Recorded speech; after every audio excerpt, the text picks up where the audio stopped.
अस्सलाम वालेकुम नाज़रीन, आप देख रहे हैं प्रोग्राम आखिर क्यों और मैं हूं बतूल। आज मेरा शो रेगुलर शो नहीं है, हम अंग्रेजी ज़बान में बातचीत करेंगे और मेरे साथ जो पैनल है वो इंतहाई क्रेडिबल है। इंजीनियर अहमद शाह अहमद जई साहब, he is ex prime minister Afghanistan, professor Fakhrul Islam, he is director Pakistan study centre university of Peshawar.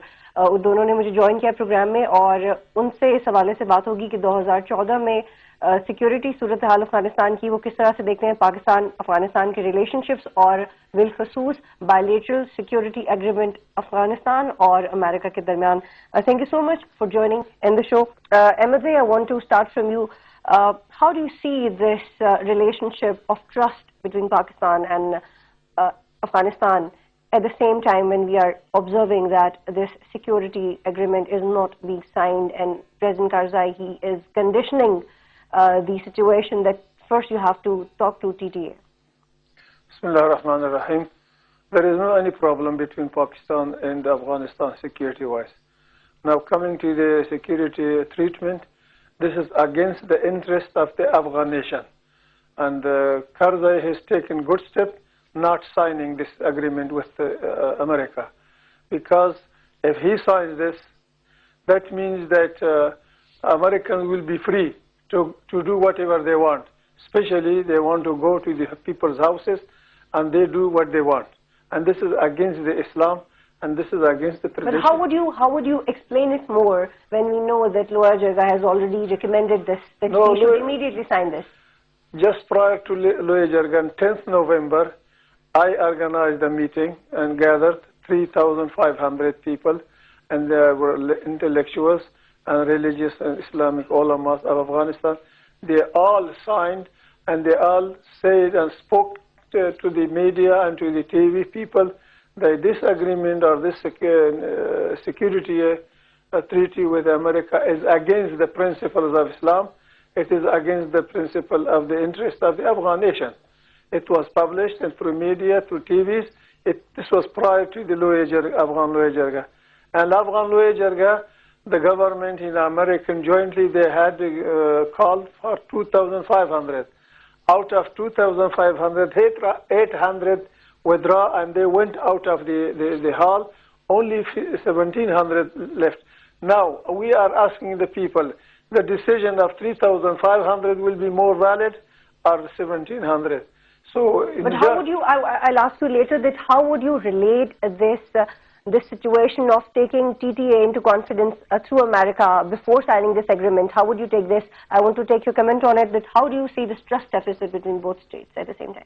Well, I have been visiting Afghanistan quite frequently, and besides, participating in seminars or conferences, I have the opportunity to talk to the common man. And I remember that once I was delivering a speech in a university in Kabul, and I was quite sentimental to say that it's strange that Pakistan has suffered a lot due to the Afghan crisis, and as against Pakistan, India was just a silent spectator during the USSR occupation of Afghanistan, and India was just waiting and see. And Pakistan suffered a lot. And then, in the new situation when the NATO American forces are here, still Pakistan is suffering. Then but at that time, don't you think that we were one of the stakeholders as well? Well, just to tell you, the situation, So I told them I'm really surprised that India is now liked by the people of Afghanistan and Pakistan is not liked. This was just a complaint. And believe me, there were some sentimental scenes. One of the men stood up and he said that, gentlemen, rest assured we are not against the Pakistani people. Pakistani people have provided us every assistance. We are against those who are in the establishment of Pakistan, who have not taken the Afghan, situation intelligently. And one of them said that, my mother has been buried in a graveyard in Peshawar, so how can I head Afghanistan? So what I'm trying to say is that the people of Pakistan Afghanistan love Pakistanis. Well, there may be some complaints, and complaints occur even in a family. And I want you to comment on one of his statements that he thinks, and and according to him, that there is no security issue between Pakistan and Afghanistan. And I'm amazed to know that if it's true, and you believe it, that there is no security issue between both of us. I mean, technically, I support Engineer Ahmad said that there is no security issue at all.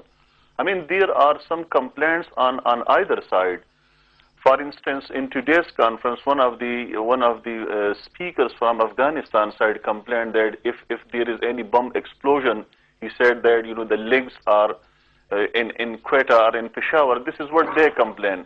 And if there is an explosion in our part of the world, I mean, on our side of the Duran land, we normally see the links in Afghanistan. So this is a trade, the trust deficit, which is prevailing between the two countries.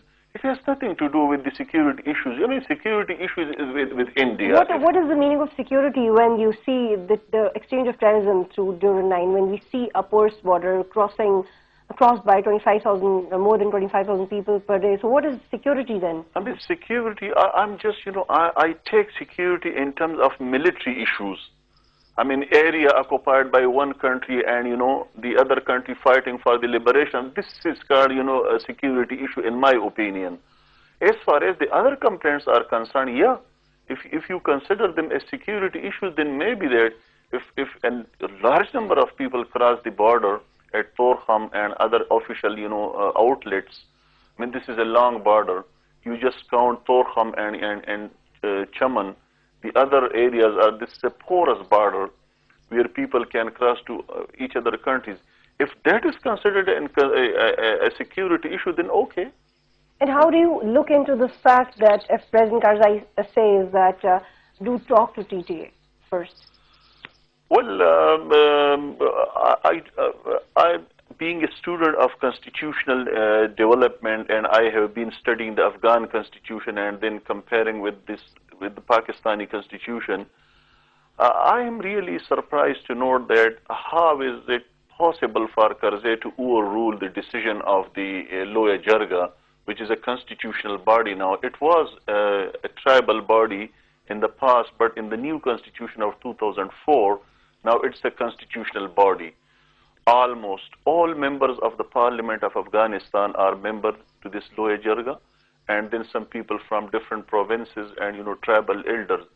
If that body has decided in favor of agreement, I mean, for how long Karzai can stop it and it's coming into action? This is really a big question mark. So at this time, before elections, MSI, for him, it's far more important to be constitutional and legal than to just count the number of heads in not favor of signing the bilateral agreement. I just want to take your one comment, and I want to come back to you. That how do you see has this come in that it is religiously not possible? It is religiously hurting us. The signing the agreement. What does that mean? Well, I haven't, analyzed that agreement from religious point of view, but if that is taken in the meaning of, if you accept this agreement and you provide America with certain, military bases, or you prolong the occupation, if that is in contravention with the religious norms of Afghanistan, then okay, this is any. I wanted to shortly talk about it. That what are the implications religiously on Afghanistan if this agreement gets signed? It's clearly we believe in Quran and Hadith, which is Hadith is the saying of the Prophet sallallahu alaihi wasallam, and Quran is the word of God. It clearly says that the Muslim destiny should not be given to those who are not Muslim. Now, signing this treaty means that American will be a superpower, and they will be upper hand, and the Afghan will be lower hand, and this is not allowed. So at the same time, you should admit that you should not take aid from till the last till coming 10 years. Your GDP stands on foreign aid. How can you say that? Is this not un-Islamic? 10 years was haram, was not allowed Islamically. After this is not allowed Islamically. So you're going to say no aid to America as well? Aid is something else. If America, they are so kind of human being to human being, Afghans are human beings. They can help the Afghan without any military condition. military condition accepting by the Afghan from America, that means Afghan will be slave forever till the American existence is there. And this is against the principle of Islam. The security authorities, it was given to Afghan officials, and still we see that there is no peace in Afghanistan as we expected, and still there are 68,000 soldiers on your soil. So how do you expect this security more dignified? You see, this is the Afghan issue. We are asking the foreign troops to go out, and the matter should be left to the only Afghan people. We know how to solve our own problem without interfering by outsiders, right? And we had left, we have long history of being not occupied by any country. Now for the last 10 years, 12 years, Afghanistan is occupied by the superpower, Western superpower. And we are suffering. We are suffering. You don't know if some analysts come to Afghanistan, analyze the 12 years living of the Western forces in Afghanistan, you will be shocked. They did not observe any human rights in Afghanistan. This is one. They spent their money for their own goals. Billions and billions of dollars spent for the cause of Afghanistan, but Afghans did not benefit. What is this? That means all the $1 billion came through some channels, through some American and European sources, but this was divided among the European and Westerns back. Afghans did not benefit. Only few individuals, Afghan individuals maybe benefited, not the whole nation, not the poor. If you come to see poverty in Afghanistan, in this cold winter, women, children, widows, handicaps, they are all begging in the Afghan streets. That was, nobody has remembered in the Afghan history that the Afghans were so. So how do you see this implementation of policy of non-interference in Afghanistan? Who will materialize it?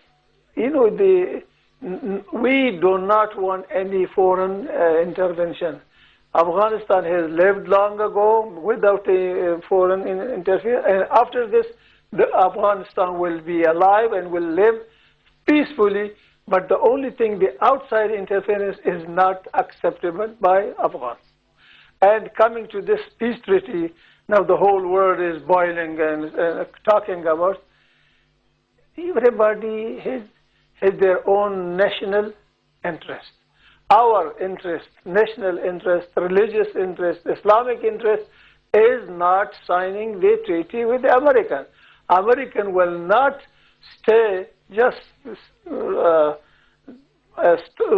hands over.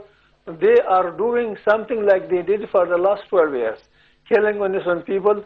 They have a drone attacks, and they do it, and they will do it whatever they want to do. For the last 12 years, especially with the drone attacks that started, they have killed all innocent people, 99%. So we don't want to be killed by these drone attacks after this. Okay, fair enough. I got your point. I want to discuss another aspect. Professor, I want to know that how do you see this role of right-wing ideology in Afghanistan and Pakistan in tackling this issue of terrorism post-2014? Comment on this issue of signing or not signing the agreement with Americans. We should not forget that Karzai, if he is just delaying the signing of the accord, he has just a couple of months left in his presidential term. And in the month of, by the end of March or in the beginning of April. So this is just a matter of couple of months that it may be delayed. But, you know, the expected results of the elections are such that Karzai is not going to contest the election because constitutionally he cannot contest for the third term. Although he has fielded his own brother, Kiyon Karzai, to be the candidate, but his prospects of winning the election are quite thin. So, I mean, this issue will be resolved in a couple of months. Well, as far as ideological issue is concerned, you know, ideology does play an important role in the relationship between Pakistan and Afghanistan because we share the same ideology. But it is not only one aspect which will resolve this issue. There are many dimensions of this issue We have trade with Afghanistan. We have, cultural relations with Afghanistan. We have the same ethnic group on both sides of the border. So, I mean, if we are going to resolve the issue, this package should contain all the, ingredients, including, of course, ideology. But I want to first discuss the aspect of terrorism, then we'll come to economic aspects as well. In Pakistan, we have seen that we are dangling between the two options of talking and fighting. And still we are not assured, as a nation, we don't know what are we exactly doing. And at the same time, President Karzai wants America to negotiate, to help in negotiating with TTA, looking at both the scenarios and predicting what would happen. I mean, this is quite strange that on one side in Afghanistan, if America hold talks with the Taliban in Afghanistan, or Karzai for that matter, so some elements in Pakistan just support that. But when it comes to Pakistan and dealing with the TTP, then they are just, opposing negotiations with the Pakistani side of the Taliban. I mean, the standard should be the same. There should not be double standards as far as negotiation is concerned. I mean, in my personal opinion, I mean, every issue in the world has been resolved through negotiation. So we should give peace a chance. And if we are not giving peace a chance and we are going to strike... But to what extent, yes, I know that there is war diplomacy as well, but to what extent, particularly at that point when your soldiers are being killed, when you are being killed, your children, your women are being killed, to what extent? I mean, that is very unfortunate because on either side, if someone is killed on either side, that is Pakistan, that is the loss of Pakistan. But, the problem is that on one side you have a responsible state, and on the other side you have non-state actors. So there should be a difference between the attitude. The attitude of an organized state should be quite responsible and, tilt towards the peace and keeping in mind the human rights instruments of the world.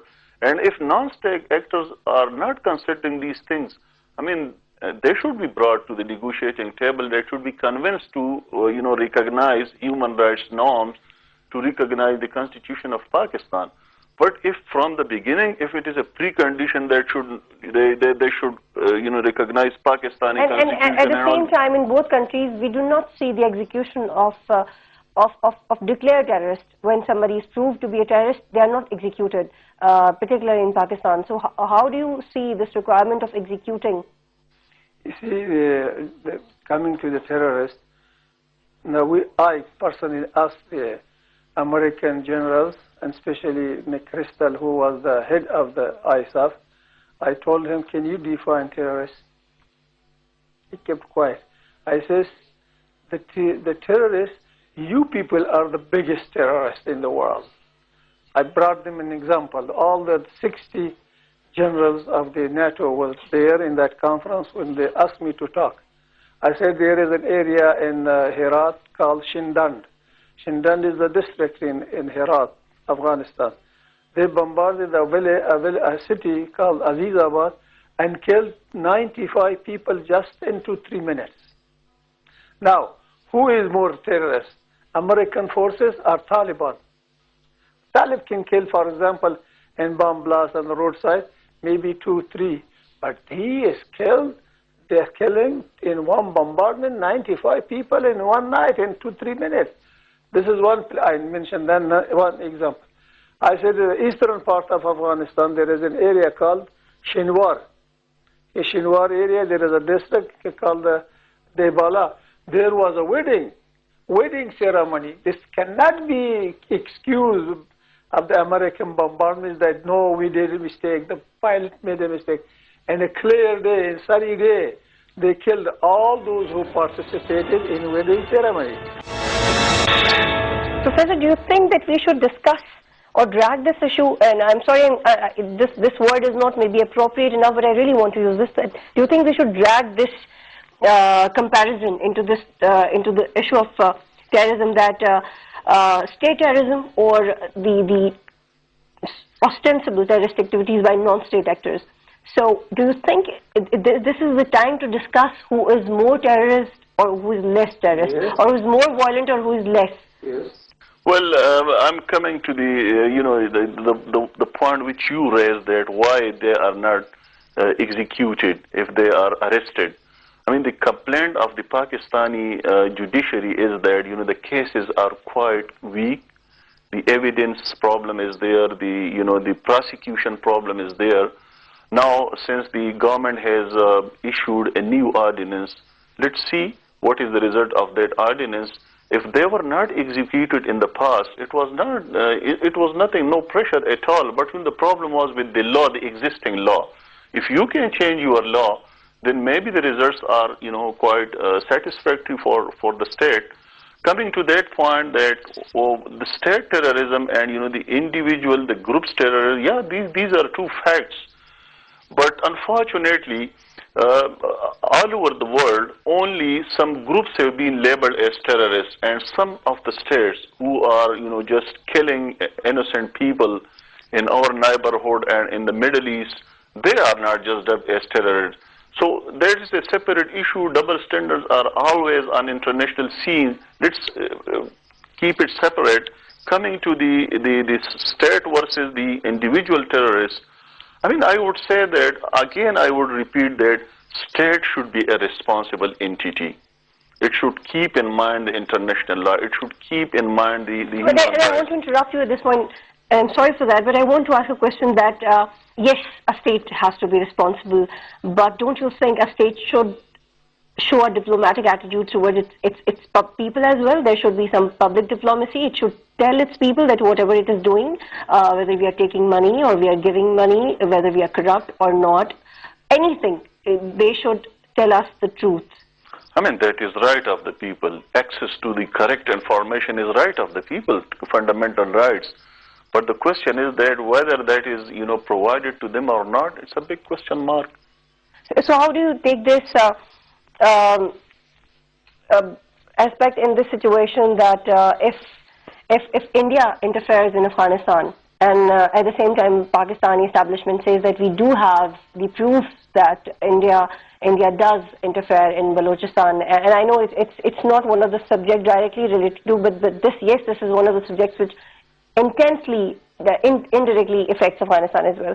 And we do have, if I tell my experience, I've seen people talking about the fact that we do have proofs, but I don't know why government does not put the proofs on the table with India regarding Balochistan. And at the same time, your nation, according to him, loves Indian because of a particular reason. No, well, we condemn intervention of India in Afghanistan affairs, and also the friendly relation of the Afghan government against the Pakistan interests with India.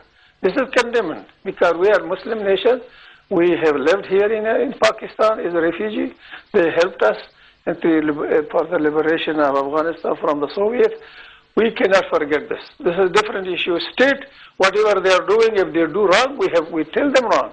I have explicitly told them. But in the past, Afghanistan, if I look into particularly in 18th century, you guys have shown intelligent diplomacy. You kept Indian, Russians, and Britain confused at the same time. No, so you guys are very intelligent. You don't talk to me as a state man. Yeah, but this is in your blood. Afghans are very intelligent. They know how to talk.